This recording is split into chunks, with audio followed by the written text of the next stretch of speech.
السلام علیکم ورحمۃ اللہ وبرکاتہ۔ الحمد للہ رب العالمین والعاقبۃ للمتقین والصلاة والسلام علی سید الانبیاء والمرسلین وعلی آلہ الطیبین الطاہرین وصحابتہ الاکرمین، اما بعد فاعوذ باللہ من الشیطان الرجیم، بسم اللہ الرحمن الرحیم۔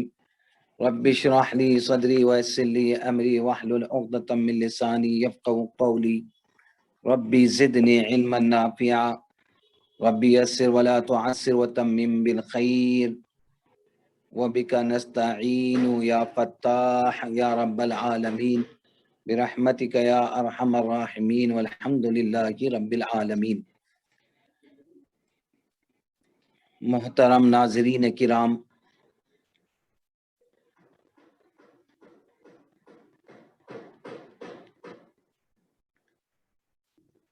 ہم سب سے پہلے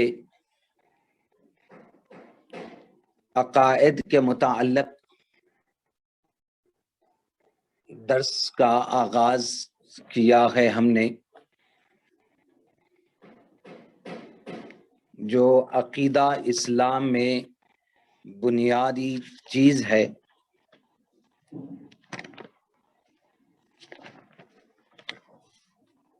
اس کے متعلق ہماری گفتگو ہوئی، اور اللہ رب العزت کے تعلق سے ہمارا عقیدہ، ہماری فکر، ہماری نظر، ہمارا یقین، ہمارا بلیف کیسا ہونا چاہیے، ہم نے اس پر گفتگو کی، اس پر ہم نے ڈسکشن اور بحث کیا ہے۔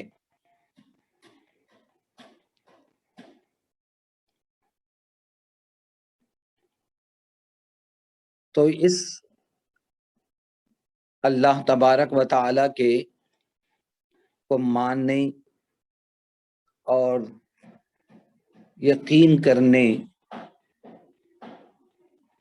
کے متعلق بتلایا گیا کہ ایمان کے میننگز بتلائے گئے۔ سب سے پہلے کہ تصدیق کرنا، ماننا،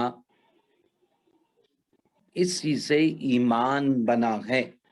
مومن کہتے ہیں یقین کرنے والے کو اللہ کی ذات پر۔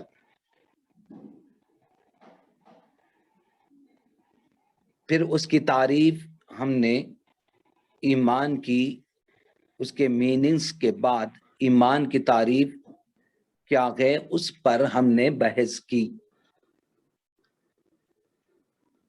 شریعت میں یعنی اسلام کے لا میں ایمان کس کو کہتے ہیں؟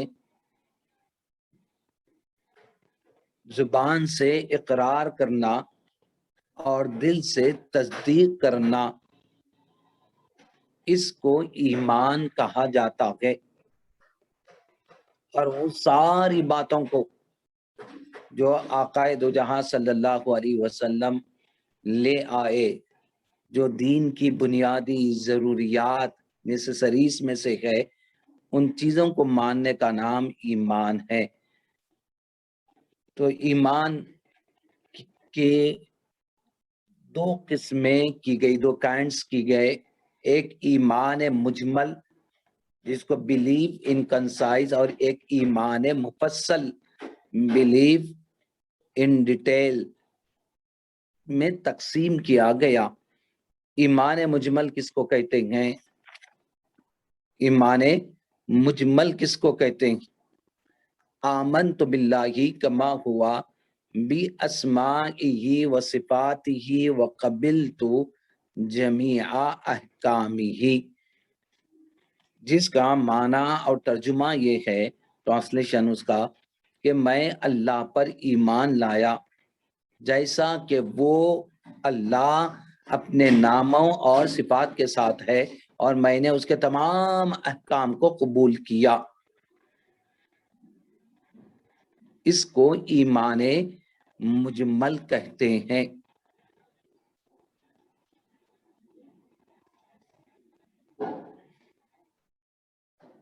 پھر اس کے بعد دوسری قسم ہم نے جو تفصیلی ہے بلیف ان ڈیٹیل،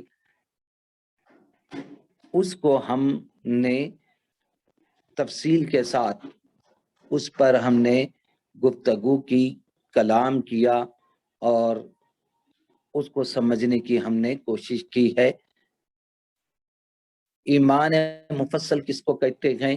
آمنت باللہ و ملائکتہ و کتبہ و رسلہ والیوم الآخر والقدر خیرہ و شرہ من اللہ تعالی والبعث بعد الموت۔ ان سب کو سب سے پہلے اللہ پر ایمان لانا، آمنت باللہ کی۔ دوسرا کیا ہے؟ وہ ملائکتی ہی، اس کے فرشتوں کو، جس کو اینجلز کہا جاتا ہے، ان کو ماننا، ان پر یقین کرنا۔ تیسرا کیا ہے؟ وہ ملائکتی و کتبی ہی، اس کی کتابوں پر ایمان لانا، چوتھا اس کے رسولوں پر ایمان لانا۔ پانچواں کیا ہے؟ قیامت کے دن پر ایمان لانا، یقین کرنا، دا ڈے آف ججمنٹ جس کو کہا جاتا ہے، آخرت کے دن پر ایمان لانا، یقین کرنا۔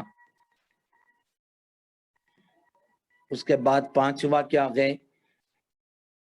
آمنت باللہ و ملائکتہ و کتبہ و رسولہ والیوم الآخر، پانچواں ہے والقدر خیرہ، چھٹواں تقدیر پر ایمان لانا، اچھی بری جو بھی تقدیر ہے سب اس کا خالق اللہ رب العزت ہے، وہ اللہ کی جانب سے ہے۔ والقدر خیرہ و شرہ من اللہ تعالی۔ اور ساتواں والبعث بعد الموت، مرنے کے بعد دوبارہ اٹھائے جانا، ہم اس کو ایمان مفصل کہا جاتا ہے۔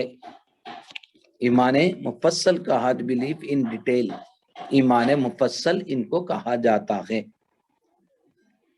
ہم ہر ایک پر تفصیل کے ساتھ اللہ پر کیسا ایمان لانا، یعنی کیسے کیسے اللہ رب العزت کے متعلق جو کہا گیا ہے کہ کیسے ہم اللہ پر ایمان لائے، ملائکہ پر ایمان کیسے لائے، کیا نہ ہم کیا ہے، ملائکہ کی تعداد انگنت تعداد ہے، کوئی گن نہیں سکتا، اتنی تعداد ملائکہ کی ہے، ملائکہ پر ایمان لانا۔ یہ ساری چیزوں کا ہم نے تفصیل کے ساتھ پچھلے اسباق میں تذکرہ کیا، گفتگو کی اور سمجھنے کی ہم نے کوشش کی ہے۔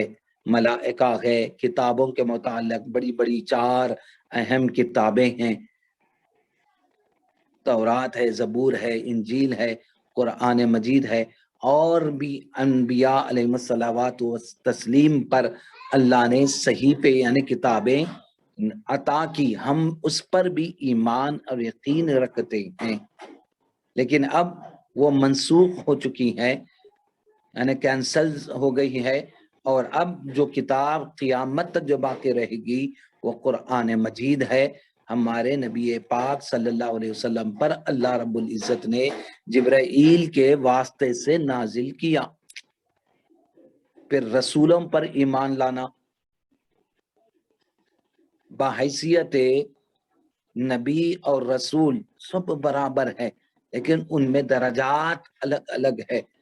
اللہ رب العزت نے ہمارے نبی پاک صلی اللہ علیہ وسلم کو سارے نبیوں کا سردار اور امام اللہ رب العزت نے بنایا ہے۔ پھر رسول سے کیسی محبت ہونا، ان کے آل بیت اطہار سے محبت ہونا، قرآن نے مجید پر جو آپ پر جو احکام آپ لے کر آئے، آپ کی سنتوں پر چلنا، یہ ساری چیزیں ہم نے رسولوں کی تعریف اور نبیوں کے تذکرے میں ہم نے اس کو تفصیل کے ساتھ پچھلے اسباق میں ذکر کیا ہے۔ پھر قیامت کا دن کے متعلق جو آخری دن ہوگا دنیا کا، اور اس کی علامات بتائی گئی کہ سورج اس وقت مغرب سے نکلے گا، مغرب سے، حالانکہ مشرق سے نکلتا ہے سن تو ڈوبتا مغرب میں ہے، لیکن جب سورج مغرب سے نکل جائے گا تو پھر سمجھ لیں گے کہ یہ کیا ہے، آخری دن اب قیامت قائم ہونے والی ہے۔ کچھ نشانیاں قیامت کی اللہ رب العزت نے بیان کی ہے، اور پھر اسرافیل علیہ السلام سور کو لے کر اللہ رب العزت ان کو کھڑا کیا ہے، ایک سینگ کی طرح وہ لے کھڑے ہوئے ہیں، جب اس میں پھونکیں گے تو ساری دنیا ساری مخلوقات سب ختم ہو جائیں گی، سب ختم ہو جائیں گی اور سب حشر کے میدان میں جمع ہو جائیں گے۔ یہ قیامت کے متعلق ہم نے تفصیل سے اس کا ہم نے ذکر کیا ہے۔ پھر اس کے بعد ہم نے تقدیر کے متعلق کچھ گفتگو ہم نے کی ہے کہ تقدیر پر ہمارا ایمان کیسا ہونا چاہیے۔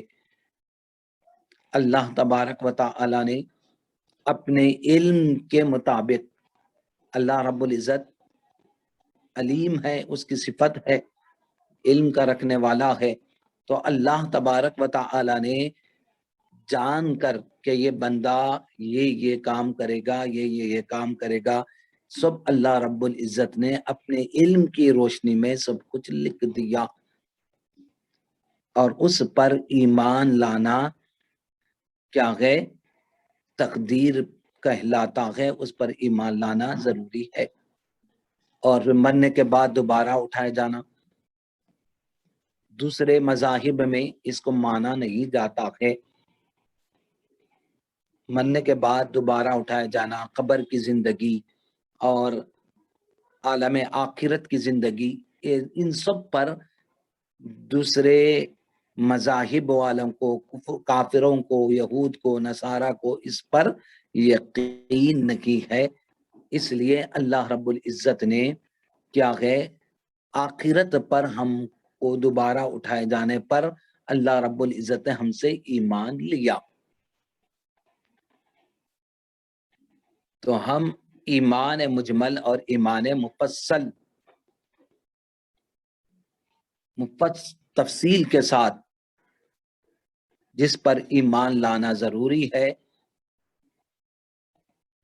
ان کی تفصیل کے ساتھ ہر مسئلے کو ہم نے ذکر کیا ہے گزشتہ اسباق میں، گزشتہ کے لیسنس میں، اور پھر اس کے بعد صحابہ کا بھی ذکر کیا۔ یہ بھی کیا ہے، عقیدے سے تعلق رکھتی ہے کہ یہ صحابہ رضوان اللہ تعالی مجمعین کس کو کہا جاتا ہے، ان کی تعریف کیا ہے، صحابی کس کو کہتے ہیں، جو حالت ایمان میں حضور علیہ الصلوۃ والسلام کو دیکھیں اور لمحے بھر کی صحبت بھی حاصل ہو جائے، اس کو صحابی کہا جاتا ہے۔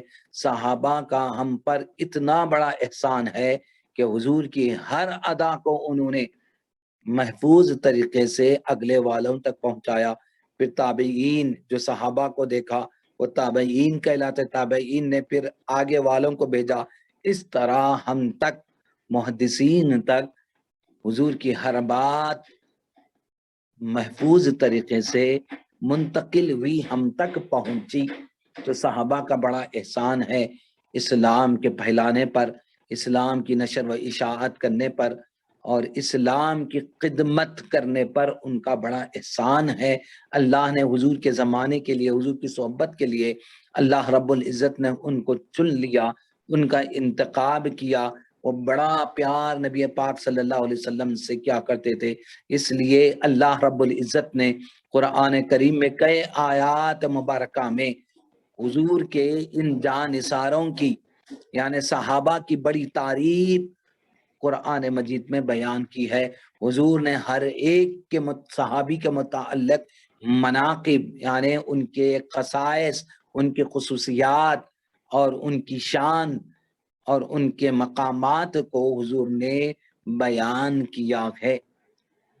جو ہر حدیث کی کتاب میں ہم کو مناقب ملیں گے، مناقب ابی بکر کا باب ہمیں ملے گا، مناقب سیدنا عمر ابن خطاب رضی اللہ تعالیٰ عنہ کے مناقب ہم کو ملیں گے، اور سیدنا عثمان غنی رضی اللہ تعالیٰ عنہ کے، سیدنا علی مرتضی رضی اللہ تعالیٰ عنہ کے مناقب، اس طرح آل بیت اطہار کے مناقب اور ان کی شان کے متعلق احادیث ہم کو ملیں گے۔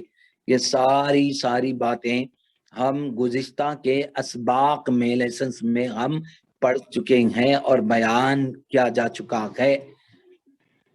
پھر اولیاء کے متعلق بھی آج کل بہت کچھ اولیاء کے متعلق بھی غلط سلط باتیں اور غلط عقیدہ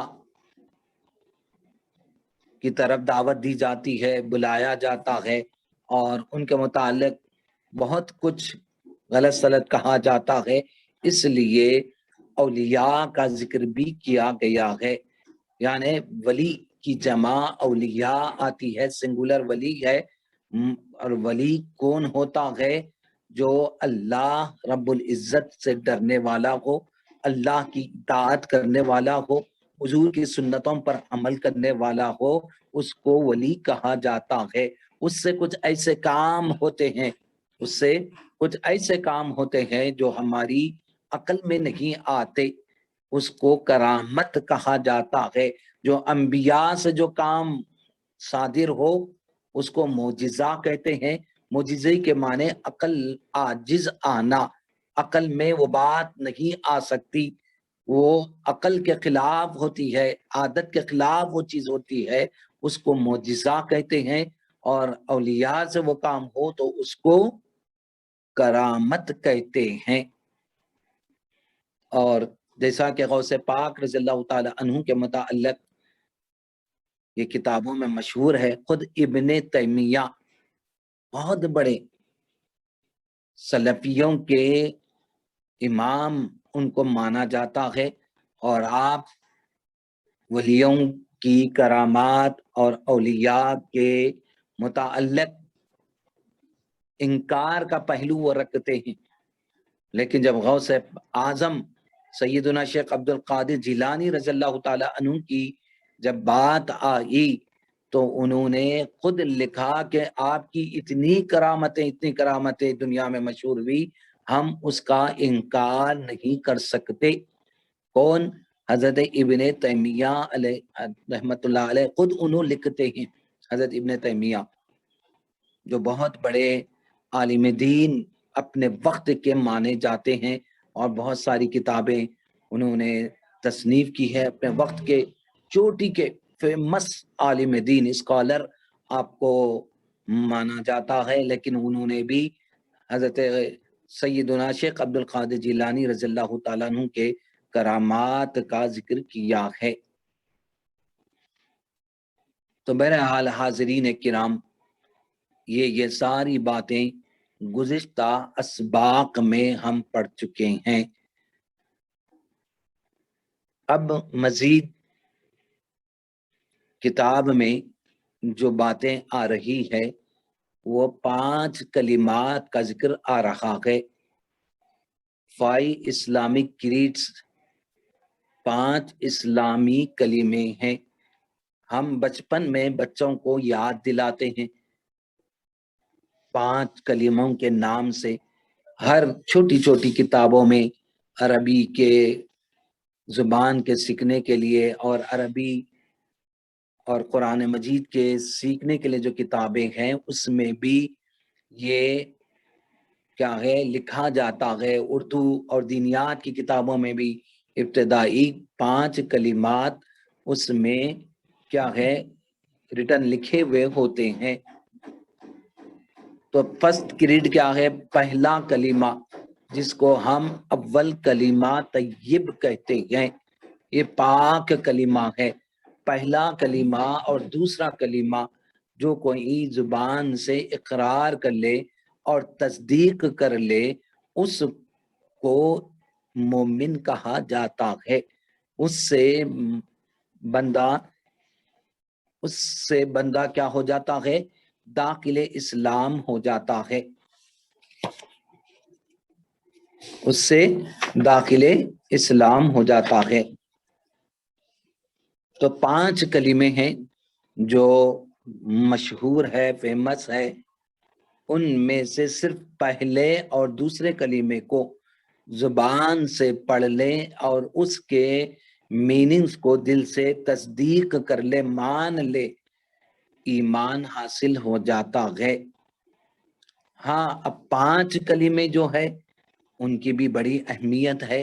صبح شام پڑھتے رہنے سے ایمان میں زیادتی پیدا ہوتی ہے، ایمان میں تازگی نصیب ہوتی ہے، اور ایمان میں جلا پیدا ہوتی ہے، زیادتی، بڑھوتری، انکریز ہوتا ہے ایمان 5 کلمے صبح و شام کے پڑھنے سے۔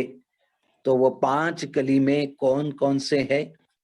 سب سے پہلے اول کلمہ طیب کہا جاتا ہے، اور وہ یہ ہے لا الہ الا اللہ محمد الرسول اللہ۔ لا الہ الا اللہ محمد الرسول اللہ۔ جب تک ہم یہ نہ پڑھیں گے، زبان سے اقرار اور دل سے تصدیق نہیں کریں گے، ہم داخل ایمان نہیں ہوں گے۔ اس کے میننگز کیا ہے؟ اللہ کے سوا کوئی عبادت کے لائق نہیں، محمد صلی اللہ علیہ وسلم اللہ کے رسول ہے، یہ اس کا ترجمہ ہے۔ اللہ کے سوا کوئی معبود نہیں، کوئی عبادت کے لائق نہیں، محمد مصطفیٰ صلی اللہ علیہ وسلم اللہ کے رسول ہے، یہ فرسٹ کریڈ ہے۔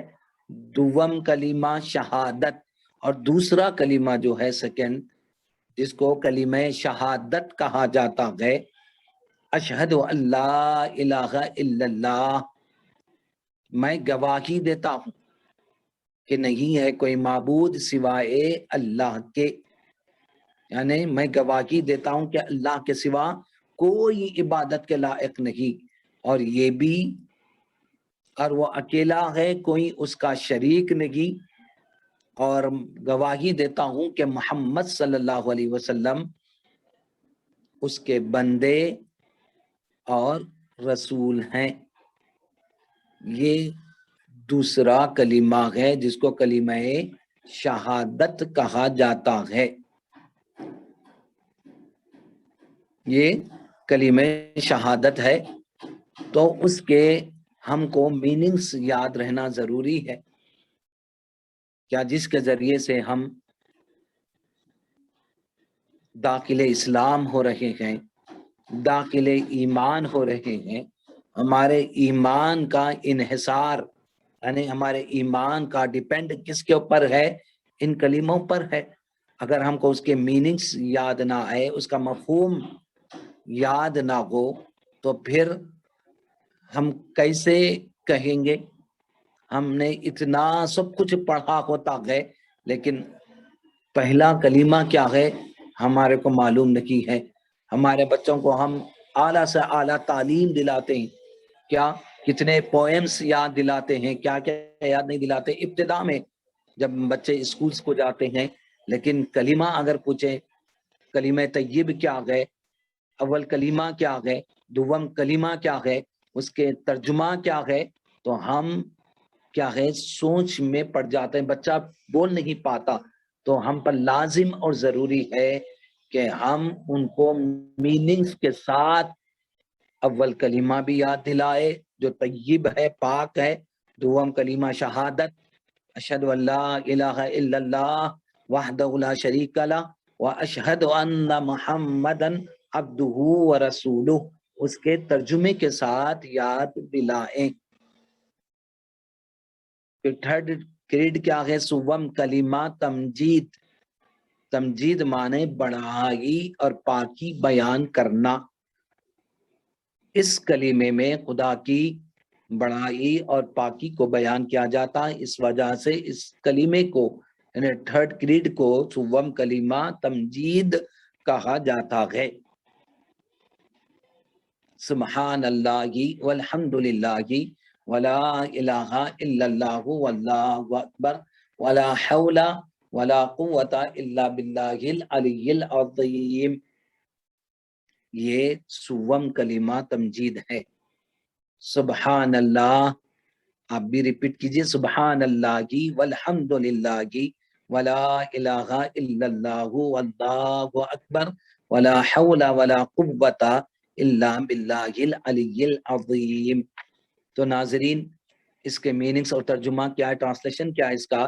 پاک ہے اللہ اور سب تعریف اللہ ہی کے لیے ہے، اور اللہ کے سوا کوئی عبادت کے لائق نہیں، اور اللہ سب سے بڑا ہے اور گناہ سے نہیں پھر سکتے، اور نیک کام کرنے کی قوت بھی نہیں ہے مگر اللہ کی مدد سے جو بزرگ و برتر ہے. تو اس کے اندر سوم کلمہ میں لا حول ولا قوت الا باللہ العلی العظیم ہم کب پڑھتے ہیں؟ کیا لا حول ولا قوت الا باللہ العلی العظیم؟ ڈر کے وقت، خوف کے وقت ہم پڑھنے کو یہ سمجھتے ہیں، لیکن ایسا نہیں ہے. لا حول ولا قوت کے معنی یہ ہے کہ نہ ہم کو نیکی کرنے کی طاقت ہے، نہ گناہ کرنے کی قوت ہے، مگر اللہ رب العزت کی مدد کے ذریعے سے جو بلند ہے، عظیم عظمت والا ہے، بڑی شان والا ہے.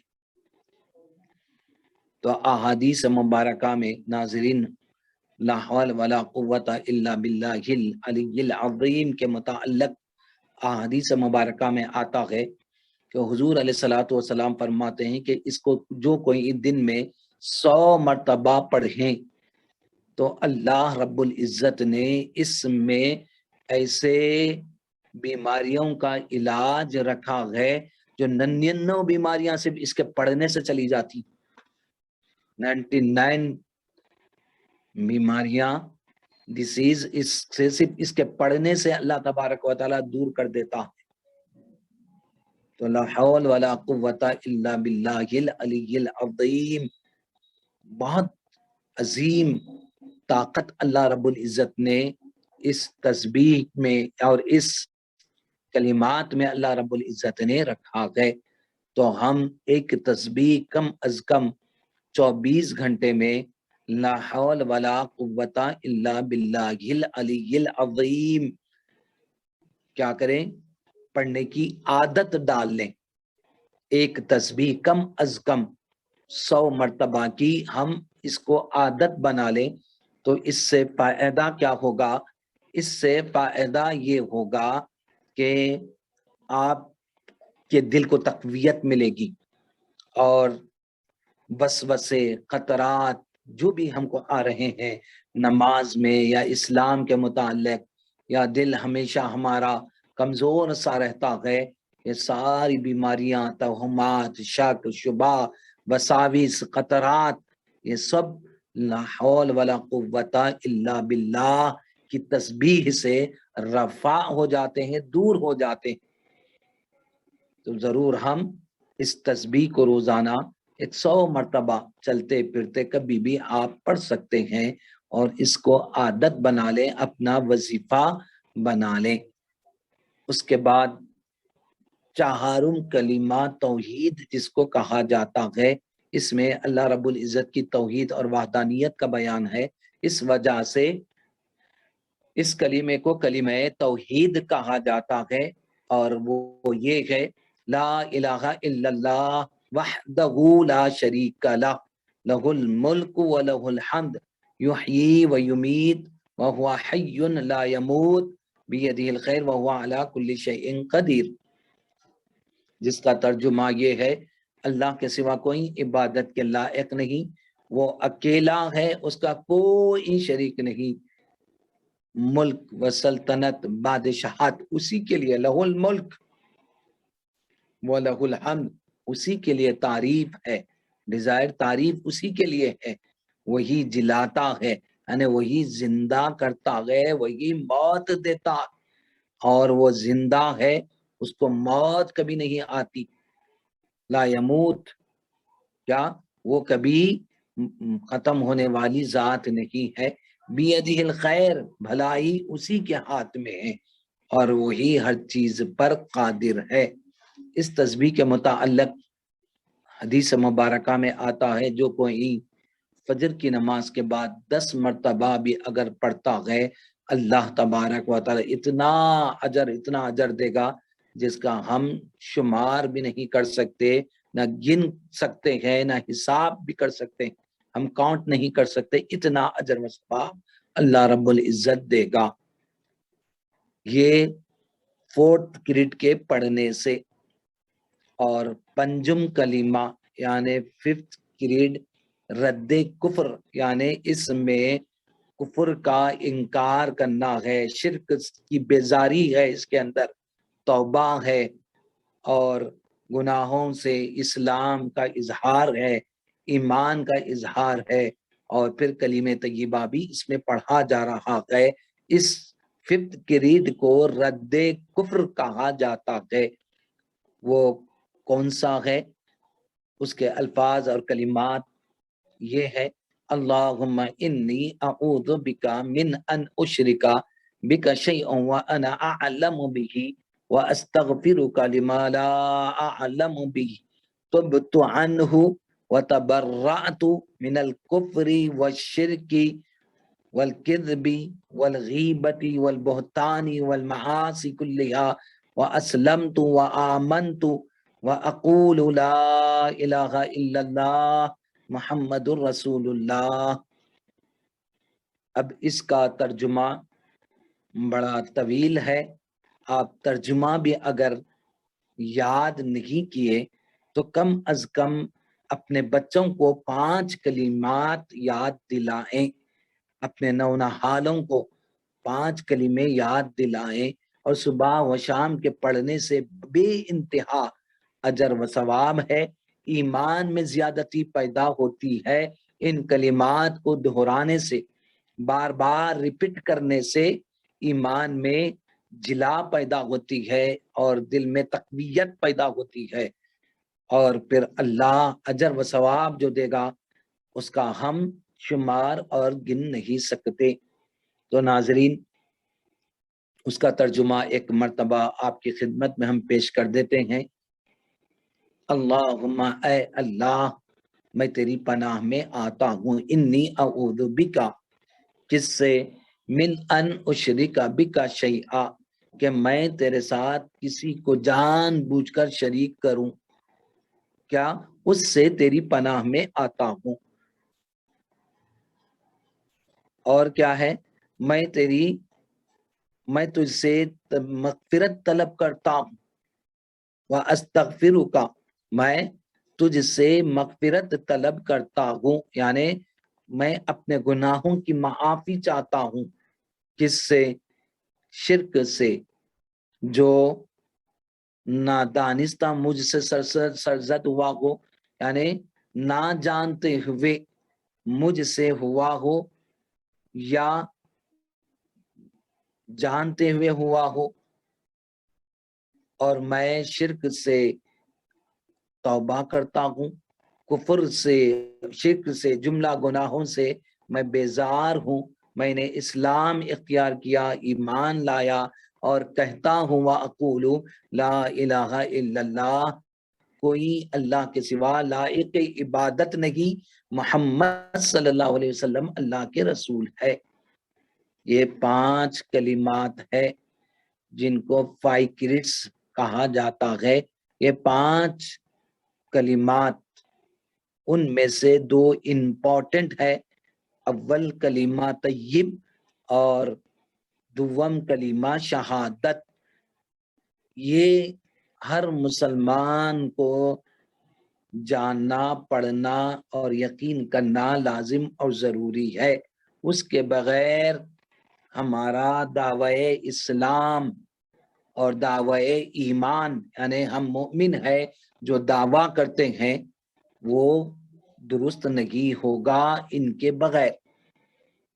تو ہم ان دو کلموں کو کم از کم زبانی یاد رہے، اول کلمہ طیب، دوم کلمہ شہادت۔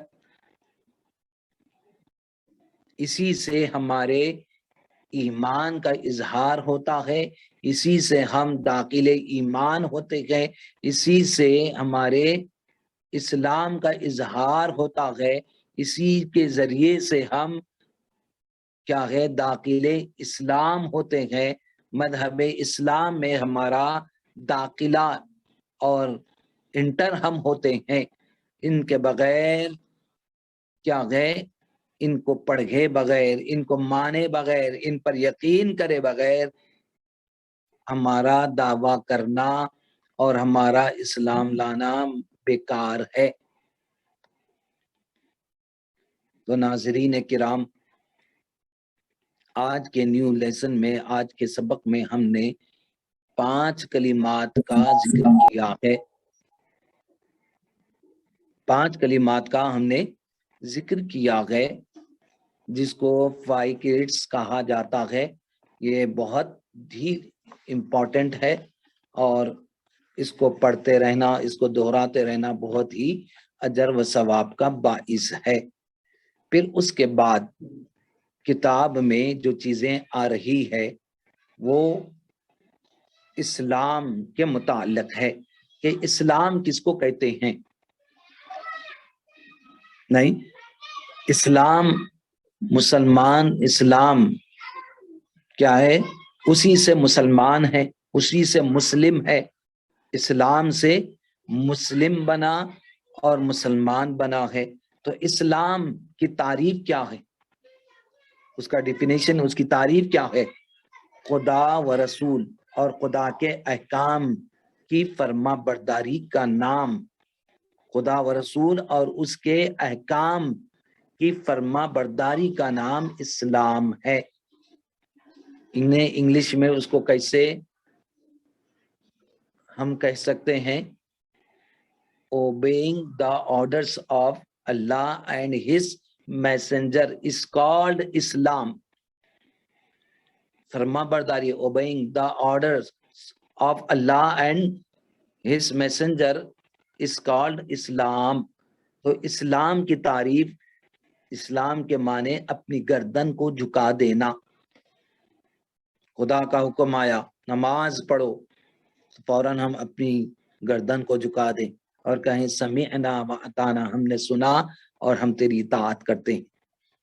اس کو اسلام کہتے ہیں۔ جیسا کہ اللہ رب العزت نے حضرت سیدنا ابراہیم خلیل اللہ علیہ السلام کا تذکرہ کرتے ہوئے قرآن مجید میں کہا، اذ قال له ربه اسلم، جب ان کے پروردگار نے ان سے کہا اسلم، اے ابراہیم اپنی گردن کو اس حکم کے آگے جھکا دے۔ قال اسلمت لرب العالمین، فوراً حضرت ابراہیم علیہ السلام نے کیا جواب دیا؟ میں رب العالمین کے آگے اپنی گردن کو، اس کے حکم کے آگے اپنی گردن کو جھکا دیتا ہوں۔ تو اطاعت اور فرما برداری کرنے کا نام اسلام ہے، خدا اس کے رسول کی۔ تو مسلمان اور مسلم اسی کو کہا جاتا ہے، اطاعت کرنے والا ہو، خدا اور رسول کی سننے والا ہو، اسی کو مسلمان اور مسلم کہتے ہیں۔ اب جب اسلام کی بات جب آئی تو آپ اور ہم پر لازم ہے کہ اس کے ارکان ہیں، اس کو پلرز آف اسلام کہا جاتا ہے۔ وہ کتنے ہیں؟ وہ 5 ہے۔ ارکان اسلام، اس کو اردو زبان میں ارکان اسلام کہا جاتا ہے اور انگریزی زبان میں، انگلش میں اس کو پلرز آف اسلام کہا جاتا ہے۔ دے آر 5، وہ 5 ہے ارکان اسلام۔ اسی کے ذریعے سے اگر ان ارکان میں سے، پلرز میں سے ایک بھی رکن کا ہم انکار کر دے، ہم مومن نہیں، اسلام والے نہیں ہو سکتے، ہم مسلمان نہیں ہو سکتے۔ ہمارے ایمان اور اسلام کا اظہار ان پلرز آف اسلام سے ہوتا ہے، ان ارکان سے ہوتا ہے۔ نمبر 1 کیا ہے؟ نمبر 1 اسلام کا پہلا رکن توحید و رسالت کا اقرار ہے، یعنی کلمہ شہادت کا پڑھنا۔ کیا؟ کلمہ شہادت کا پڑھنا، اللہ، اس کے رسول، اللہ کی توحید بیان کرنا اور حضور کی رسالت کا اقرار کرنا، یہ کیا ہے؟ پہلا اسلام کا رکن ہے، پلر آف دا اسلام، پہلا، جس کو مونوتھیزم اور افرمیشن آف میسنجرشپ کہا جاتا ہے۔ توحید و رسالت کا اقرار کہ میں گواہی دیتا ہوں کہ خدا ایک ہے، حضور صلی اللہ علیہ وسلم خدا کے رسول ہے، یہ ماننا اسلام کا پہلا رکن ہے۔ دوسرا کیا ہے؟ دوسرا سیئنگ پریئرز، نماز 5 times۔ کتنے نماز ہے؟ اس compulsory 5 times prayers is compulsory، 5 نمازیں، یہ اسلام کا دوسرا رکن ہے۔ نمبر 3 فاسٹنگ، جس کو ہم روزہ کہتے ہیں، کب؟ رمضان کے مہینے میں، کمپلیٹ منتھ آف دا رمضان، رمضان کے مہینے میں پورے 1 مہینے کے روزے رہنا، یہ بھی اسلام کا ایک اہم فریضہ ہے، ایک اہم رکن ہے، ایک پلر ہے۔ ہم اگر انکار کر دیں گے ان میں سے کسی کا تو پھر ہم اسلام سے خارج ہو جائیں گے۔ نمبر 4 کیا ہے؟ زکوٰۃ پیمنٹ، سال بھر میں 1 مرتبہ اپنے پورے مال کا حساب کر کے، ٹوٹل کر کے کیا ہے؟ زکوٰۃ ادا کرنا۔ کتنے کریں گے؟ مثال فار ایگزامپل 1 لاکھ روپے آپ کے پاس ایک رمضان سے دوسرے رمضان تک، یا جنوری سے دوسرے جنوری تک آپ کے پاس 1 لاکھ جمع ہے بینک میں، تو اب اس پر زکوٰۃ لازم اور ضروری ہے اس کی نکالنا۔ کتنے نکالیں گے؟ 2,500 روپے آپ کو 2,500 اونلی زکوٰۃ نکالنا ہے 1 لاکھ پر۔ اب زیادہ ہے تو اس کے حساب 2 لاکھ ہے تو 5,000 نکالیں گے، 4 لاکھ ہے 10,000 نکالیں گے۔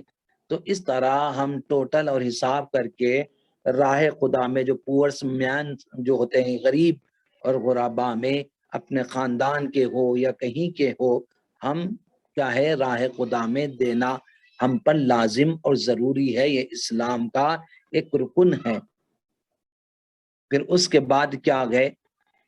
حج پلگریمیج، جس کو کہا جاتا ہے، زندگی میں 1 مرتبہ حج کمپلسری ہے، once time in the entire lifetime، زندگی میں 1 مرتبہ، زندگی میں 1 مرتبہ حج کر لینا، بشرطے کہ ہمارے پاس استطاعت ہو، طاقت ہو، اسباب ہو، مال ہو، دولت ہو، جانے آنے کی سہولتیں ہو، تو زندگی میں 1 مرتبہ حج کرنا بھی کمپلسری ہے۔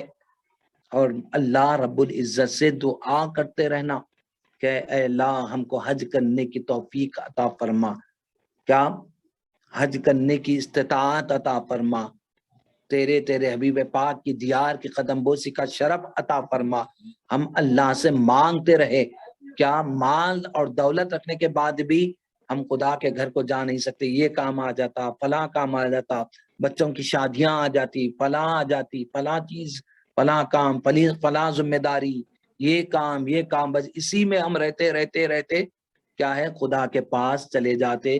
تو پھر اللہ رب العزت پوچھتا کہ ہم نے تم کو مال دیا تھا، دولت دی تھی، کیا سب کچھ دیا تھا، لیکن تم حج کے لیے کیا ہے؟ وقت نہیں نکالے، اللہ ناراض ہوتا ہے۔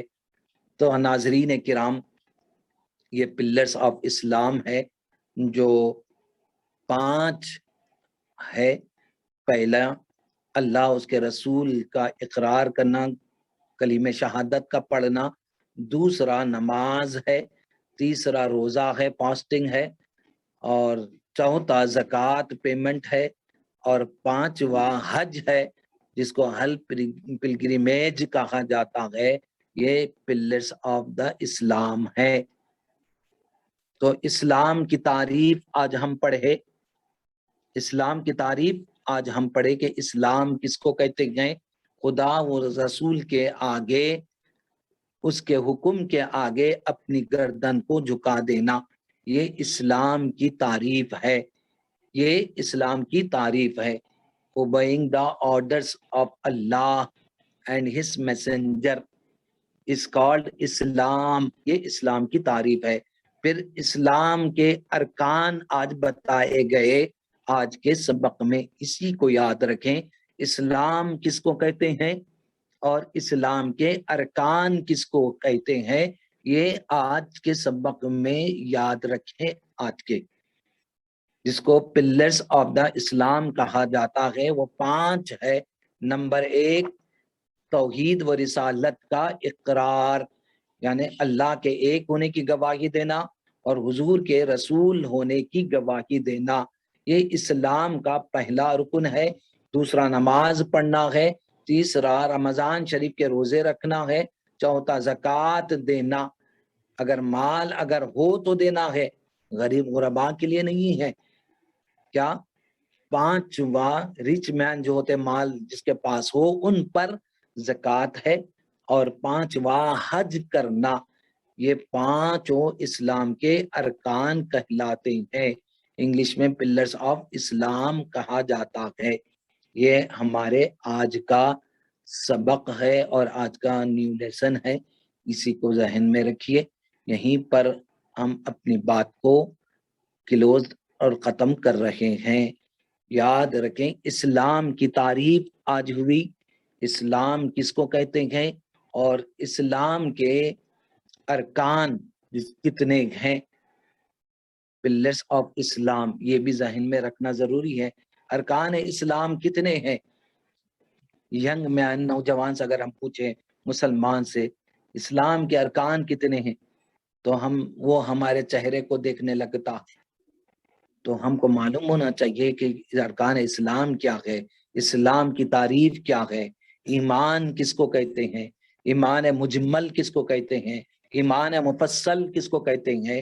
ان ساری چیزیں جب دین سے ہمارا تعلق ہے، ہمارے اسی مذہب سے ہمارا تعلق ہے، تو یہ بنیادی چیزیں ہم کو معلوم ہونا لازم اور ضروری ہے۔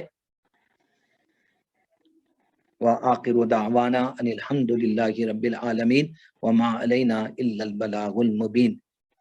ناظرین، کچھ آپ کے پاس جوابات سوالات ہے تو انشاءاللہ ہم جواب دینے کی کوشش کریں گے۔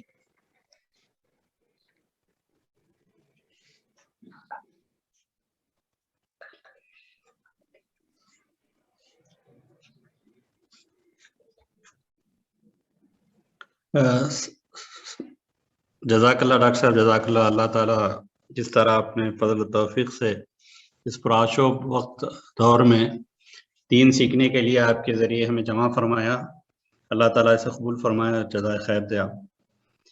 یہ پلرز آف اسلام کے حوالے سے خصوصاً جو حج کا معاملہ ہے، جی اس حوالے سے ایک سوال ہے ڈاکٹر صاحب کہ جی کب فرض ہوتا ہے؟ جیسا کہ اب ہمارے پاس یہ عام ہے کہ ہم 20 سال سے 25 سال سے کمانا شروع کرتے ہیں، 30 سال تک الحمدللہ صاحب استطاعت ہو جاتے ہیں، مگر دوسرے ذمہ داریاں گھر کی، خاندان کی، اس کی وجہ سے حج کی طرف توجہ بھی نہیں کرتے۔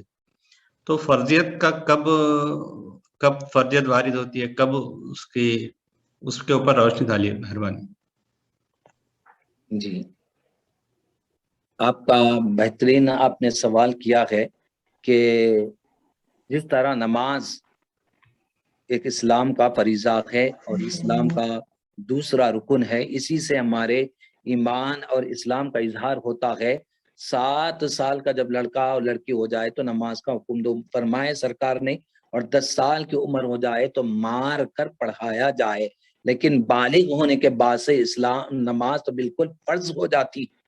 لیکن عادت کے طور پر 7 سال کی عمر سے پڑھانے اور حکم دینے کا نماز کا حکم دیا گیا۔ تو بالغ ہونے کے بعد یعنی 15 سال کی عمر ہے، حضرت امام شافعی رحمت اللہ علیہ کے نزدیک اور دیگر ائمہ کے نزدیک کہ بچہ 15 سال کی عمر میں بالغ ہو جاتا ہے، یعنی وہ جوان ہو جاتا ہے، اور جب وہ صاحب نصاب ہو جائے یعنی اس کے پاس مال آ جائے تو وہ حج اس پر فرض ہو جاتا ہے، اور بلا وجہ کے اس کو ڈیلے کرنا، ٹال مٹول کرنا، یہ اللہ رب العزت اس کو پسند نہیں کرتا۔ یہ اللہ رب العزت کے پاس ناپسندیدگی کا عمل ہے۔ دیگر ذمہ داریاں جو بتائی جا رہی کہ بہنوں کی شادیاں ہے یا فلاں کی شادی ہے، فلاں کی شادی کہہ کر ہم اس کو ڈیلے کرتے جاتے ہیں، یہ اللہ رب العزت کو یہ پسند نہیں ہے۔ آپ فوراً حج کر لیں، اس کے بعد گھر بنائیں، اس کے بعد جو بھی کام کرنا ہے کریں۔ اللہ رب العزت حج کی وجہ سے اتنی برکتیں دے گا، سارے امور اس کے دیگر آسان سے آسان ہو جائیں گے۔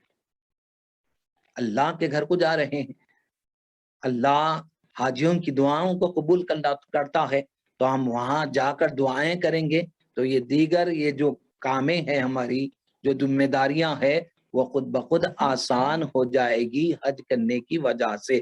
تو بالغ ہونے کے بعد حج فرض ہو جاتا ہے۔ چھوٹے بچوں کو بھی بعض حضرات اپنے ماں باپ پیرنٹس لے جاتے ہیں، حج تو ان کا ہو جاتا ہے لیکن ان پر واجب نہیں ہوتا۔ لیکن حج اگر وہ کر لے بچپن میں، حج تو ہو جاتا ہے لیکن ان پر واجب نہیں ہے۔ لیکن کوئی نہ ہونے کی وجہ سے بچوں کو بھی لے کر حج کو لے جایا جاتا ہے اور ان کے ساتھ حج کرتے ہیں بہت سارے لوگ۔ تو حج تو بچوں کا بھی ہو جاتا ہے، لیکن اصل حج فرض ہوتا ہے ہمارے بالغ ہونے کے بعد، یعنی ہمارے نوجوانی کے قدم رکھنے کے بعد۔ اب ڈیلے اس کو کرنا یہ اللہ کے پاس پسندیدہ عمل نہیں ہے۔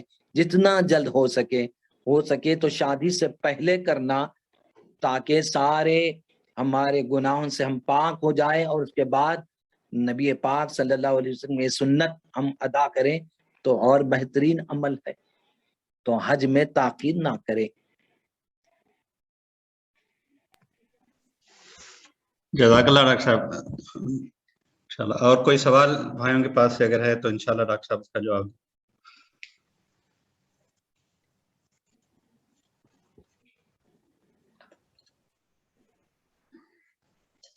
دعا فرمائیے ڈاکٹر صاحب، انشاءاللہ پھر آئندہ اگر سوال آئے تو آپ کے پاس پیش ہوں گے۔ دعا فرمائیے۔